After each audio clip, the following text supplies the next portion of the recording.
Good morning. It is Tuesday, August 30th, and my name is Jake Forsyth. I'm the Next Steps Director here at Summit Church in Durango, Colorado. And thanks for joining me this morning. If you're joining live or even if you're watching this later, thanks for watching. It has been quite a while since I've done one of these morning devotions. Rob Borden has been doing all the Tuesday devotions for the past month or so. And now he is on his 30-day sabbatical. So we wish him well and hope he's relaxing and having a good time. And so now I'm going to do quite a few in a row while Rob's gone. So I'll pretty much do the whole month of September. So uh, it's good to be back and hope you all are doing well. We are in week 3 of our sermon series called The Many Faces of David, and where we're looking at the life of King David in the Old Testament and seeing how that applies to our lives today. So it's been a great series so far. I hope you've been able to join us for those, either in person or online. In our meditation moments for today, we're going to be looking at the book of First Samuel, and we'll be in chapter 17. So if you want to follow along in your Bible, I'm going to read through several parts of chapter 17 in First Samuel, and then we're going to just talk about it a little bit. So yeah, if you have your Bibles and you want to read along, open up to First Samuel 17, and we're going to read verses. We're going to start in verse 22 and read through verse 27, and then jump to verses 31 through 37. So we'll just read this real quick. Let's see here.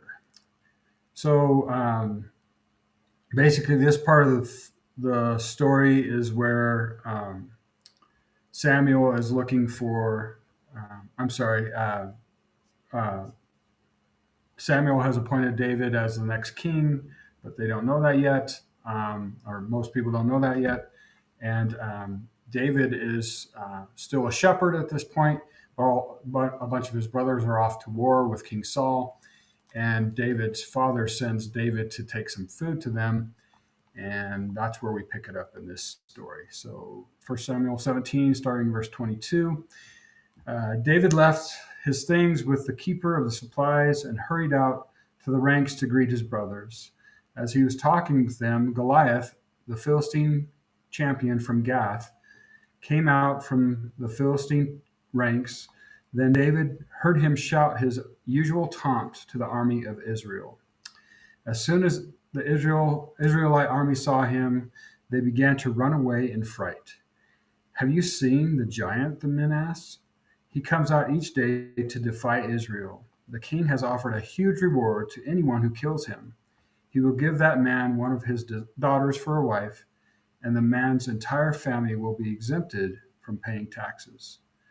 David asked the soldiers standing nearby, "What will a man get for killing this Philistine and ending his defiance of Israel?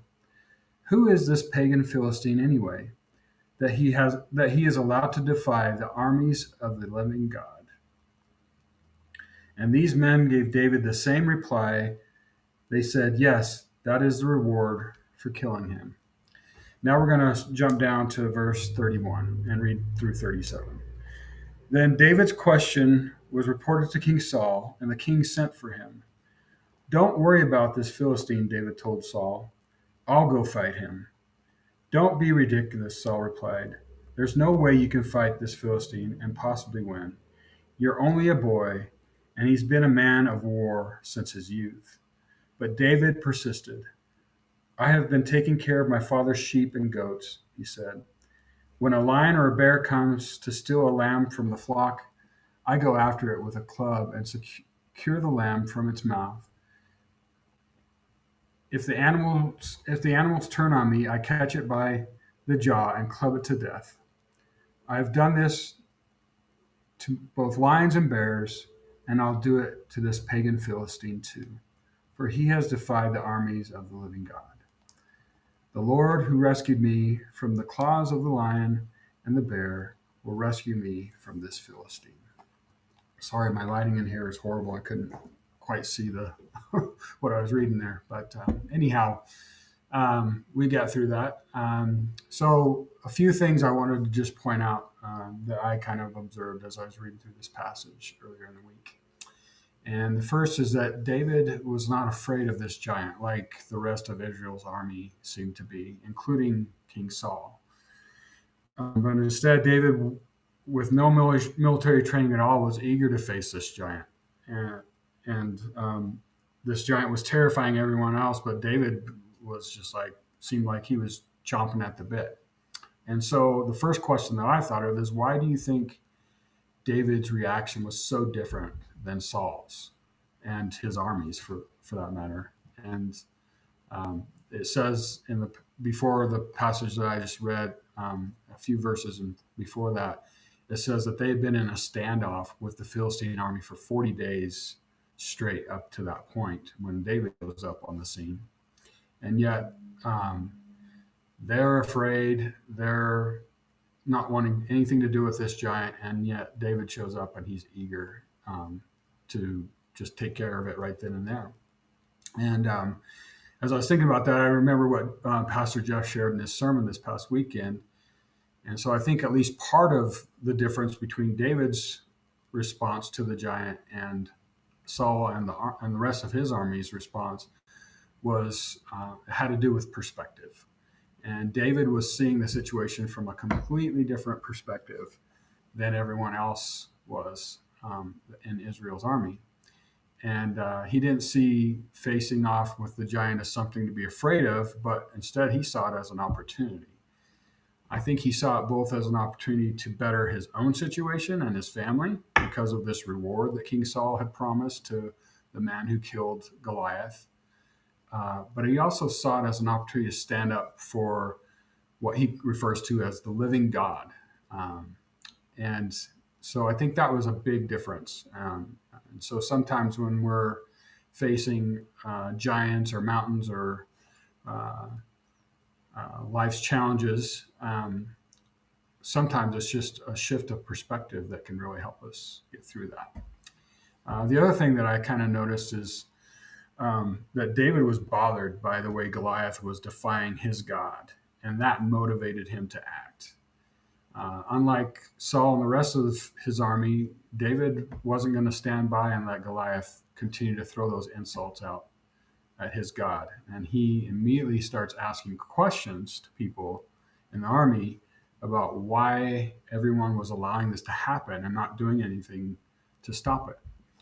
And David knew that by Israel's army allowing this to happen, it was actually bringing discredit to their God. And he was passionately concerned to do something about it.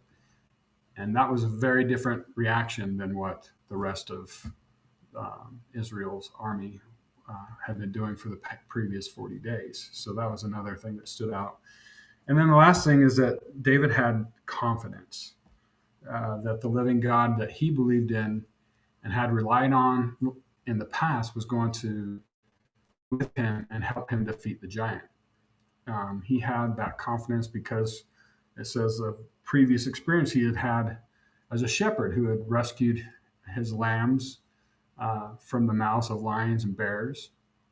And it's pretty wild to think about a young shepherd boy running up to a lion or a bear and clubbing it to death and freeing a little baby lamb from its mouth. But it says that he had done that and he had relied on God's strength and power to do that. And so he had this confidence that really stands out. And his statement to King Saul in verse 37, shares that. He said, the Lord who rescued me from the claws of the lion and the bear will rescue me from this Philistine. So he walked into that encounter with Goliath with full confidence that God was going to show up and that God was going to help him defeat the giant. And so those are just three things that really stood out to me in this passage that I wanted to share with you this morning. I'm sure there's some others that maybe you can think of, but those are what stood out to me. And so as we wrap up our time this morning, I wanted to end our time with a few questions for us to ponder. I'd like to take these passages and really have a few questions to chew on as I'm kind of walking through my week. And so I hope you'll do the same. And So the first question is like, what are some of the giants or the mountains or some of life challenges that you're facing right now? And as you face those giants, are you relying on the living God to help you face those challenges and help defeat those challenges? Another question is what helps you hold to the same faith that David had and the same confidence that David had in our living God? Have you had some previous experiences like David where you really saw God show up? And can you think back to those and do those help you hold on to that faith that God will continue to be with you as you face those giants and those challenges in life? And then the last question is, what are some ways you can live out a passionate concern to bring credit and not discredit to God, just like David did? So those are all questions in our meditation moments for today's reading. I hope you'll reflect on those as well. You can find our meditation moments on our website if you don't have a copy of those. Our memory verse for this week is 1 Samuel 17:40, so it comes in just a few verses after where we left off today. But it's talking about when David actually goes to fight Goliath. And so 1 Samuel 17:40 says, David picked up 5 smooth stones from a stream and put them into his shepherd's bag. And armed only with his shepherd's staff and sling, he started across the valley to fight the Philistines. So our prayer focus for August has been education. And I want to, as we wrap up this month, I want to just remind us all to continue to be praying for all our teachers, our administrators, other faculty at the schools, all our students who recently started this new school year. Let's continue to pray for them. Great start of the school year, and that would continue throughout the rest of the school year.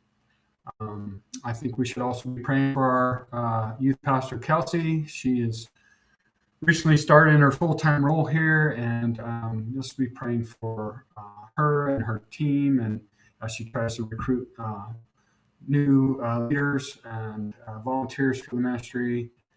Let's all be praying about that, and even praying about where God might be calling each of us to be a support to her and to the ministry as we finally have another full-time youth pastor in place after a while of not having that. And so we're just excited for Kelsey, and let's be praying for her as she brings some of the spiritual education to our students this year. And then I just wanted to also share that our prayer focus as a church for the month of September is actually discipleship. And that really falls under my ministry area. It falls under several, but including mine. And so I just wanted to remind you all that we're starting something new here in just a few weeks called Summit U. It's short for Summit University. And it's a place where we can come on Wednesday night here to the church and enjoy a free meal together, and some fellowship. And then after our meal, our high school youth group will also be meeting on Wednesday nights this fall. So our high schoolers will eat with us. And then they'll go do their youth group stuff. And those who are here for Summit U will go. We're offering 4 different courses for people to sign up for. Their 9 to 10 week courses to kind of help us all grow in our own faith and spiritual journey. And so some of those courses that we're offering are a course called Bless that's going to follow along with our Bless sermon series that Pastor Jeff and our teaching team are going to start at that same time. So you can come watch or come be part of the in-person service or watch the service online. Hear what our pastors say about this, but then also come on Wednesday nights and explore that a little bit deeper together. We're doing a Disciple One Bible study that Wade Griffith is leading. He's one of our folks who preaches from time to time. It's Julia's husband, and so it's a really in-depth group Bible study that you can be a part of. We're offering Financial Peace University again, and that's going to be facilitated by a couple of awesome Financial Peace University coaches, Debbie Smith and Samantha Gallant, who are also church members. They've done it for us several times. They do a great job. So that's a Dave Ramsey course on finances.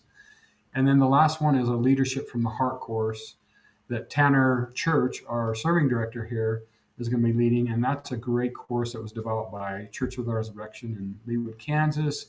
They're a 20,000 member United Methodist Church, and they have to rely on lots and lots of lay leaders and volunteers to be that big of a church and function well. And so they developed this awesome leadership curriculum that Tanner's going to be leading folks through with Leadership from the Heart to help us develop more lay leaders and lay volunteers here at Summit. So all those are great courses and options for you to consider. We really hope you'll think about joining us and doing that. And speaking of that, with youth group firing back up, we're doing middle school youth group on Tuesdays, high school youth group, and Summit U on Wednesdays. And then, of course, our Rooted College Ministries on Thursdays. We need food for all three of those events. So we have this awesome volunteer named Mitzi Thomas, who has agreed to be our meals ministry coordinator. And so she'll be coordinating all those meals to where we have the same meal each 3 nights, but we need cooks.